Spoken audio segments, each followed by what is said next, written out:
berserah kepada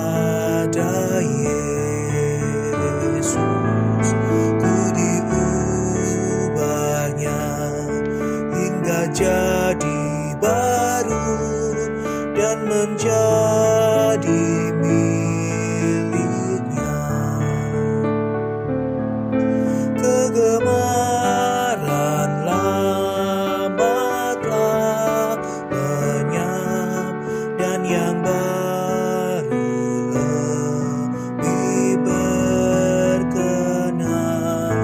Ku diubahnya saat ku berserah dan menjadi miliknya.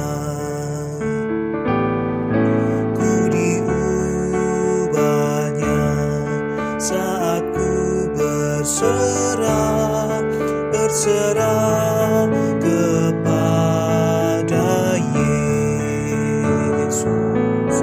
Ku diubahnya hingga jadi baru dan menjadi miliknya.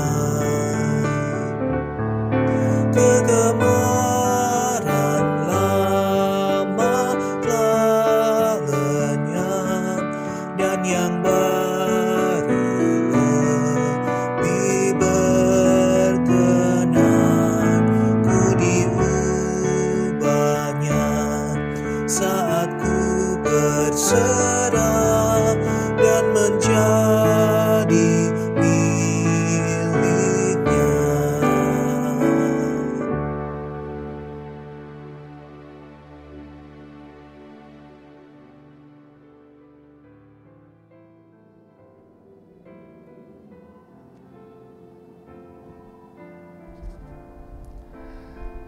Selamat pagi saudara-saudara sekalian.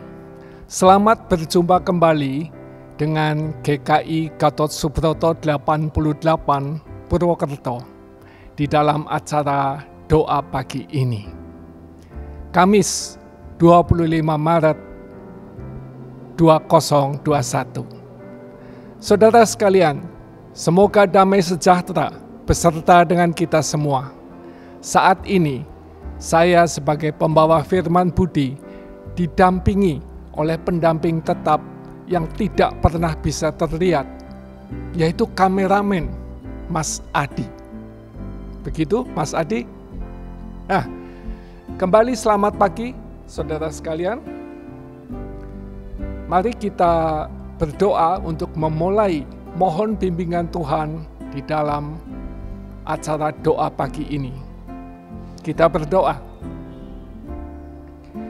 Tuhan Allah sesembahan kami, terima kasih kami panjatkan kehadirat Tuhan atas segala karunia-Mu, sehingga kami sekelompok sahabat-sahabat di dalam Kristus dapat bertemu kembali di dalam acara doa pagi hari ini. Tuhan yang setelah melindungi kami sepanjang minggu, sepanjang hari, kami mohon berkat Tuhan, supaya kerinduan kami untuk bersekutu meskipun secara online ini dapat mengobati kerinduan kami di dalam doa-doa kami, di dalam komunikasi dengan Engkau Tuhan. Kiranya apa yang akan menjadi firman-Mu dan apa yang akan menjadi doa-doa kami kepadamu dapat terhubung dengan baik dengan kasih Kristus yang sudah mengampuni dosa-dosa kami dengan darah-Nya disalib. Tuhan, sekali lagi ampuni dosa kami dan ampuni dosa hamba-Mu ini yang sebenarnya tidak layak untuk membawa firman Tuhan. Karena begitu besar kesalahan dan kekurangan di dalam hamba-Mu ini. Tapi Tuhan, pakailah supaya firman yang akan dibawa oleh hamba-Mu ini boleh mendapatkan berkat-Mu bagi semua yang mendengar yang Engkau kehendaki. Pakailah hamba-Mu ini dan semua yang mendengarkan supaya bisa menerima berkat Tuhan. Dalam nama Yesus, amin. Mari saudara, kita akan membaca firman Tuhan dari kitab Nabi Yeremia pasal 33 ayat 8 sampai 11. Sekali lagi, kitab Nabi Yeremia pasal 33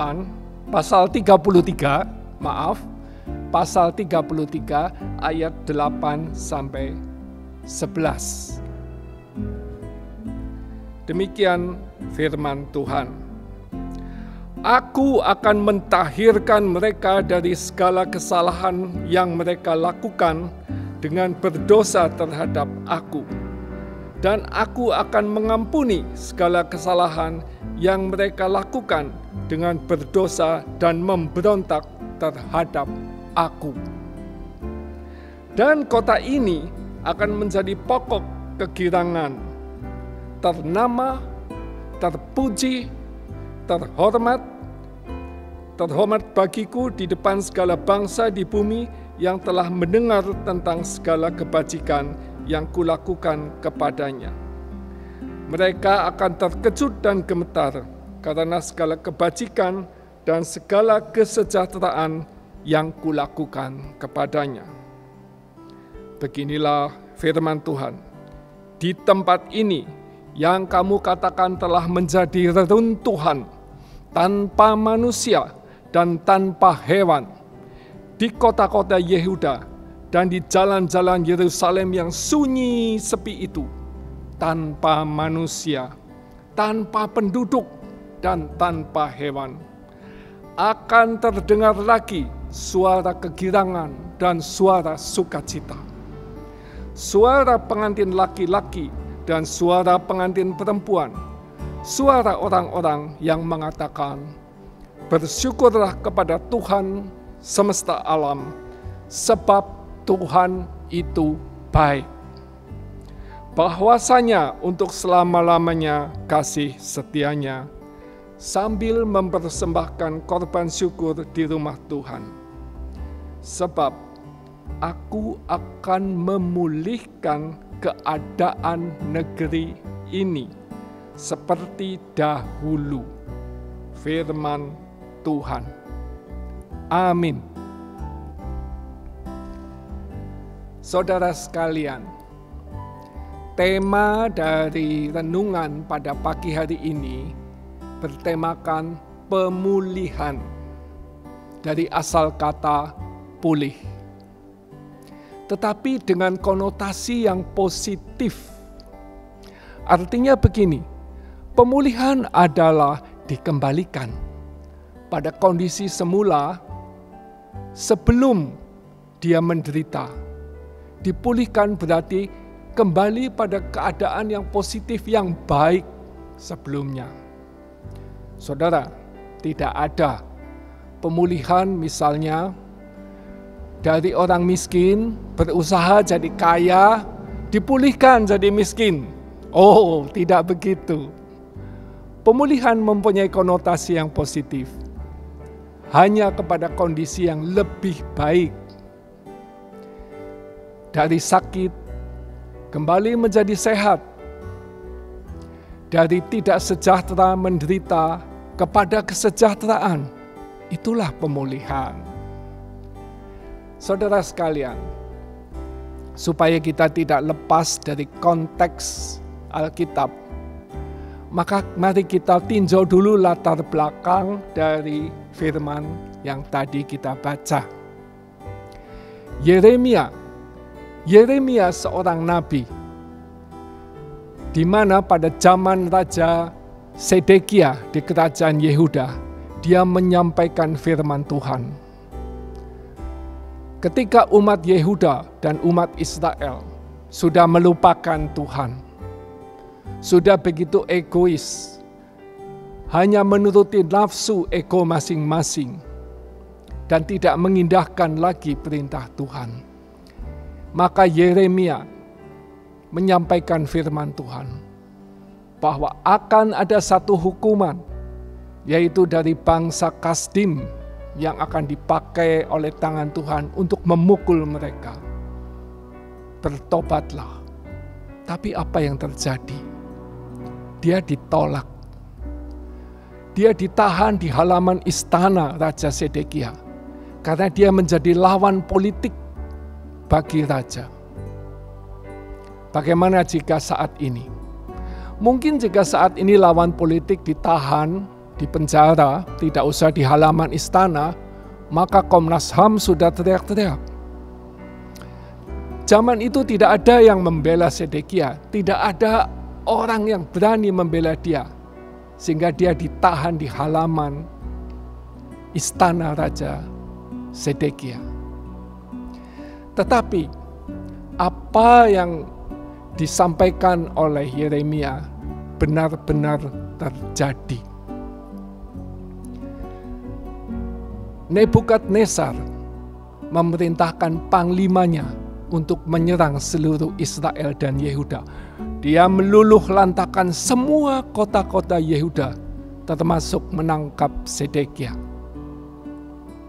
Nah, pada saat penderitaan ini, kota dihancurkan, bait suci dijarah, bait sucinya yang didirikan oleh Salomo, lapisan emas dicungkil, dan semua peralatan-peralatan di dalamnya dijarah ke Babilonia. Sebagian penduduk dengan usia produktif ditawan sebagai tawanan ke Babilonia. Sisanya penduduk yang tidak produktif ditinggal di Yehuda. Maka mulailah mereka menjerit, mulailah mereka sadar, minta kembali pertolongan Tuhan, bertobat. Apa yang terjadi? Mereka putus asa, tanpa harapan, dan mulai terjadi homo homini lupus. Manusia menjadi serigala bagi sesamanya. Pada saat tanpa ada hukum negara, tanpa ada raja, tanpa ada tentara atau orang yang berpengaruh, maka yang kuat yang berkuasa. Tuhan memberikan perintah kepada Sedekia, akan ada pemulihan. Sekali lagi, pemulihan yaitu dikembalikan kepada masa kejayaan yang lalu. Saudara sekalian, bagaimana dengan kondisi saat ini? Ketika zaman itu, jalan-jalan di Yerusalem dikatakan sunyi sepi, bahkan hewan pun tidak ada yang melintas. Pada puncak pandemi kemarin, kita melihat melalui medsos, melalui saluran layar kaca, bahwa jalan-jalan di ibu kota yang terpadat, yang biasanya merayap, menjadi begitu sepi. Hanya beberapa kendaraan yang melintas. Hampir sama, tetapi sekarang kita jauh lebih baik daripada saat Yehuda diluluh lantakan oleh Babilonia. Nebukadnezar sudah menjarah habis Yehuda dan membawanya ke Babilonia. Babilonia sekarang adalah negara Irak.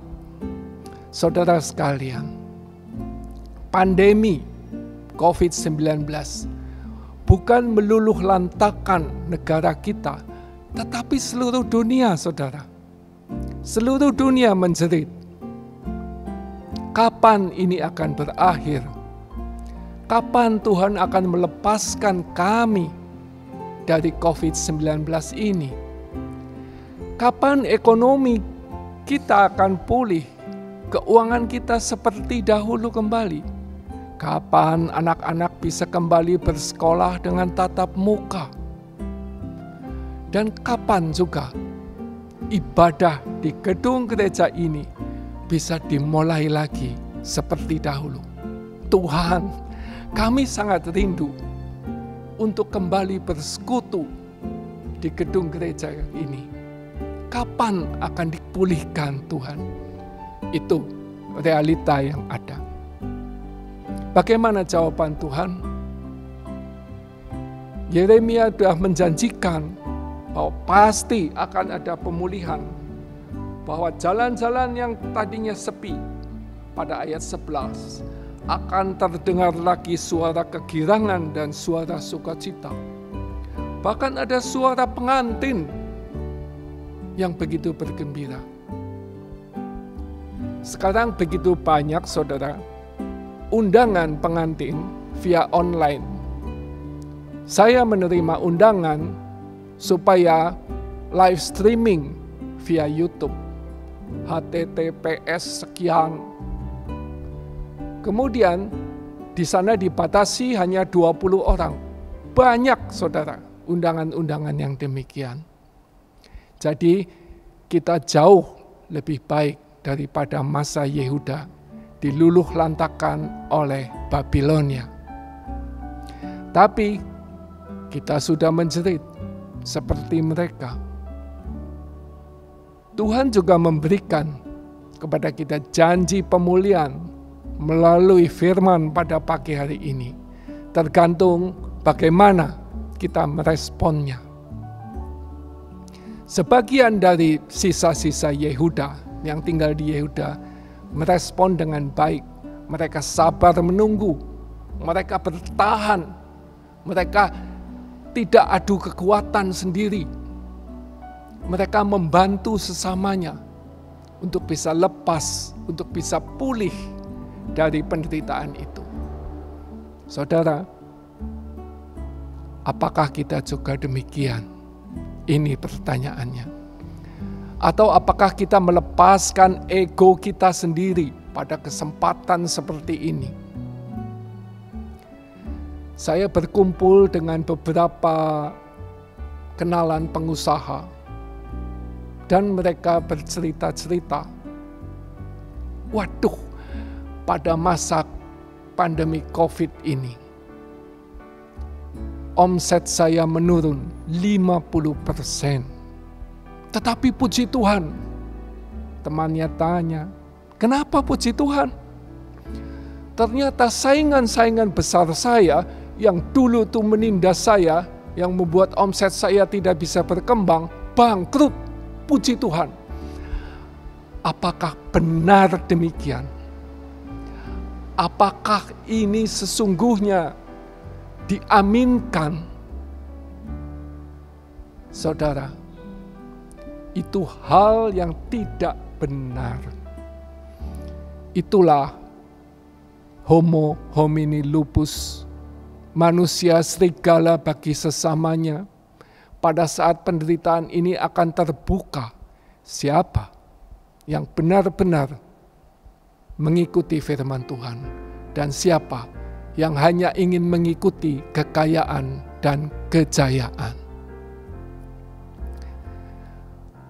Janji pemulihan bagi Yehuda ditepati oleh Tuhan, yaitu pada zaman Nehemia diutus kembali ke Yehuda, maka dia pulihkan semua tembok-tembok yang runtuh.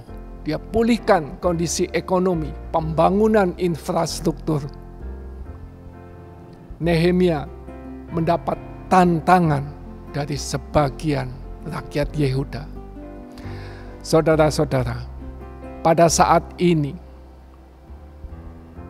pemerintah melalui Departemen Kesehatan, melalui tenaga kesehatan, para nakes, sedang berusaha untuk kembali memulihkan. Pemulihan bukan suatu keajaiban dari Tuhan. Celing, pulih. Nehemia harus berjuang keras melawan para penentangnya. Sekarang para nakes yang sudah berguguran, ratusan orang,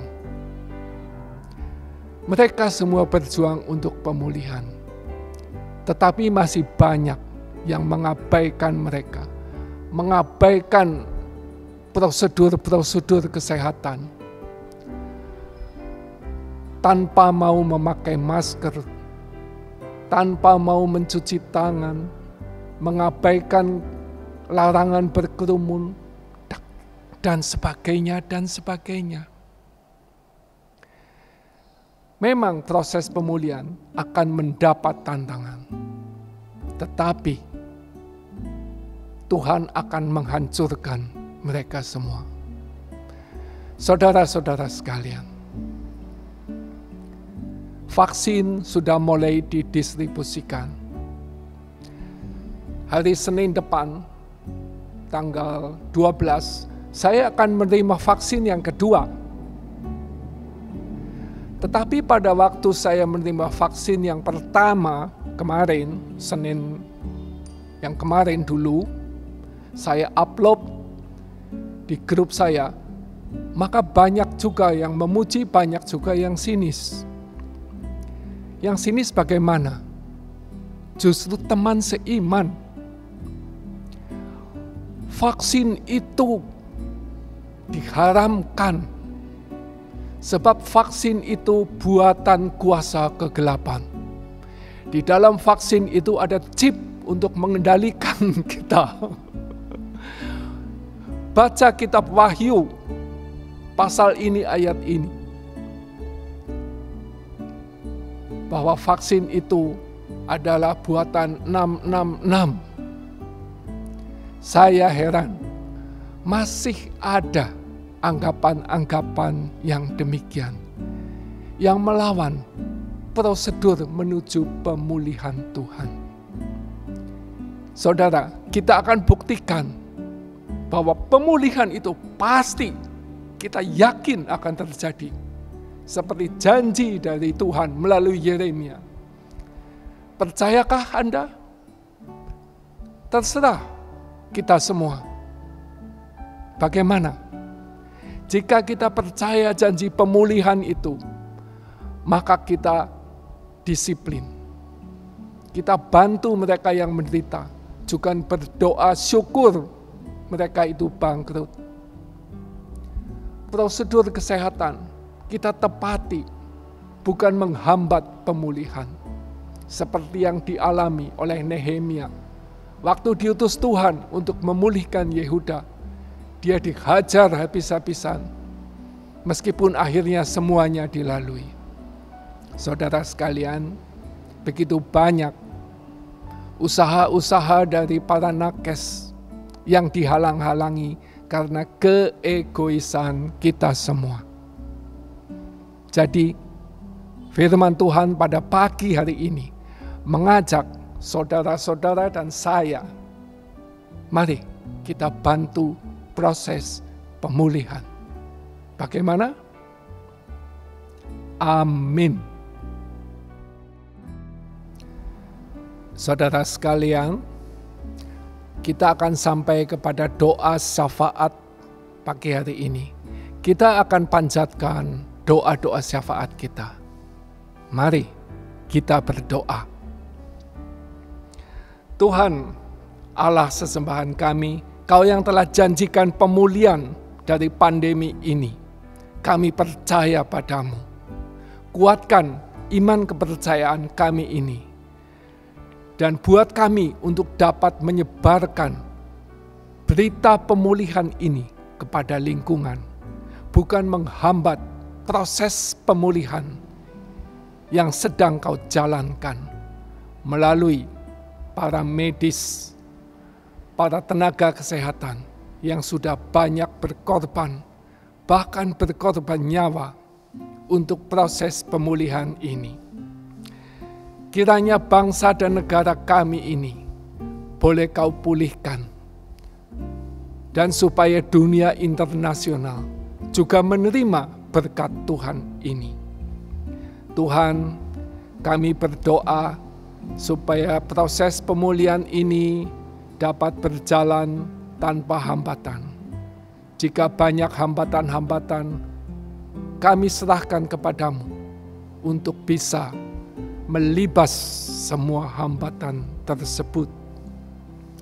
Tuhan, kami juga berdoa supaya penduduk di sini tidak menjadi musuh bagi sesamanya di dalam proses pemulihan ini, supaya menghindari persaingan, kecurangan, keegoisan di antara kami masing-masing, supaya kami bisa bergandeng tangan, tolong menolong satu sama lain, antar ras, antar golongan sosial ekonomi, antar agama dan sebagainya. Kami berdoa untuk para tenaga kesehatan. Tuhan, beri kepada mereka kemampuan, dedikasi yang tinggi untuk terus bekerja tanpa pamrih. Tuhan tahu akan jasa-jasa mereka. Dan ajar kami untuk bisa menghargai pengorbanan mereka. Kami juga berdoa Tuhan untuk pemulihan ekonomi ini, supaya perlahan-lahan tetapi pasti ekonomi dapat kembali berjalan. Kami berdoa Tuhan untuk gerejamu, untuk umatmu di sini. Khususnya untuk persiapan perayaan Paskah yang akan kami rayakan Tuhan. Untuk Kamis Putih ini, besok Jumat Agung, Sabtu Sunyi, dan Minggu Paskah Kebangkitanmu. Semuanya proses ini kiranya dapat berjalan dengan baik. Dan kami berdoa untuk Paskah nanti, di mana kami akan menerima sakramen perjamuan kudus yang sangat istimewa Tuhan. Karena ini untuk pertama kalinya seumur hidup kami ini, pertama kali menerima hosti dan perjamuan anggur ini dengan online, di mana kami harus mengikuti proses sakramen ini di rumah masing-masing dengan paket hosti dan anggur yang telah dibagikan. Luar biasa Tuhan, terima kasih atas kesempatan ini. Kami mohon semuanya ini boleh berjalan dengan baik dengan bimbingan tangan Tuhan. Selanjutnya Tuhan, kami juga ingin berdoa bagi mereka yang sakit, yang berada di sal-sal di rumah sakit maupun isolasi mandiri di rumah masing-masing, maupun mereka yang sakit bukan karena COVID-19. Banyak yang sakit Tuhan. Kami tidak bisa menyebut mereka satu demi satu. Tetapi kami hanya mohon kepadamu, lawat mereka Tuhan. Pakailah usaha-usaha yang berkenan melalui para medis untuk memulihkan kembali kesehatan mereka. Kami mohon Tuhan. Selanjutnya Tuhan, kami serahkan doa kami ini yang penuh dengan cacat celah di dalam darah Tuhan Yesus Kristus yang menebus kami semuanya. Dalam nama Yesus, amin. Saudara sekalian, sebagai akhir dari doa pagi ini,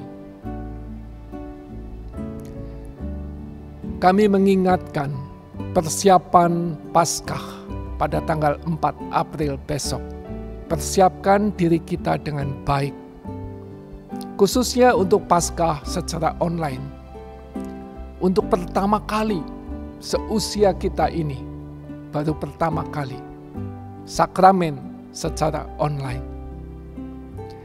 Kemudian kiranya firman pada pagi hari ini bisa kita bawa masing-masing dalam kehidupan. Selamat beraktivitas dan Tuhan memberkati. Haleluya. Amin.